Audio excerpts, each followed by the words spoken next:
hello everyone সকলোকে স্বাগতম জনাইছো এটি নতুন ভিডিঅ'লৈ ময়ূৰপঙ্খী ধাৰাবাহিকখনৰ আজিৰ আহিবলগীয়া খণ্ডটি চাবলৈ সঁচাকৈয়ে বহুত বেছি ইন্টাৰেষ্টিং হ'বলৈ গৈ আছে কিয়নো যোৱাটি খণ্ডত আপোনালোকে দেখিবলৈ পাইছিলে আদিত্যহত ঘৰলৈ উভতি আহি থাকোতে তনয়াৰ কথা পাতি আহি আছিল আৰু আদিত্যই তনয়াই মোক আটাইতকৈ বেছি ভাল পায় বুলি কৈছিল আৰু তেতিয়া আদিত্যলৈ লগৰ ডক্টৰজনে ফোন কৰি সকলোবিলাক কথা কৈ দিছিল আৰু কথাবিলাক শুনি আদিত্যই উশাহ ল'বলৈ কষ্ট হৈছিল আৰু গাড়ীখন ৰখাই নামি আহিছিল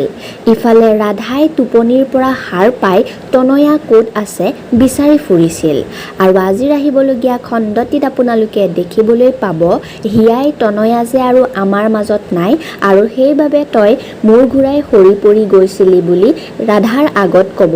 আৰু ৰাধাই হিয়াৰ কথাবিলাক শুনি বহুত বেছি কান্দিব আনফালে আদিত্যই গাড়ীৰ পৰা নামি সকলোকে ঘৰলৈ পঠিয়াই দিব আৰু নিজে তনয়াৰ খবৰটো সহ্য কৰিব নোৱাৰি বহুত বেছি কান্দিব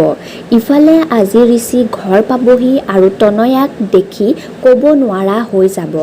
আৰু আজি ৰাধাৰ মামায়েকে ৰাধাক এই সকলোবিলাক দায়িত্বহীন পিতৃ ঋষিৰ বাবেই হৈছে বুলি ৰাধাৰ আগত ক'ব এতিয়া বাৰু ৰাধায়ো সঁচাকৈ তনয়াৰ মৃত্যুৰ কাৰণ ঋষি আৰু ঘৰখনেই বুলি ভাবিব নেকি বাৰু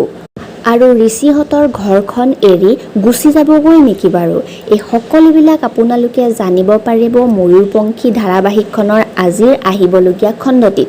আপোনালোকে বাৰু এই বিষয়ে কি ভাবে আপোনালোকৰ মতামতসমূহ মোক তলত কমেণ্ট কৰি জনাবচোন আশা কৰিছোঁ আপোনালোকে ভিডিঅ'টি চাই ভাল পালে আৰু যদি ময়ূৰপঙ্খী ধাৰাবাহিকখন চাই ভাল পায় ভিডিঅ'টিত প্লিজ এটা লাইক কৰি দিব আৰু আগলৈও এনেধৰণে প্ৰমোসমূহ পাই থাকিবলৈ আমাৰ চেনেলটি ছাবস্ক্ৰাইব কৰি কাষতে থকা বেল আইকনটি প্ৰেছ কৰি ৰাখিব থেংক ইউ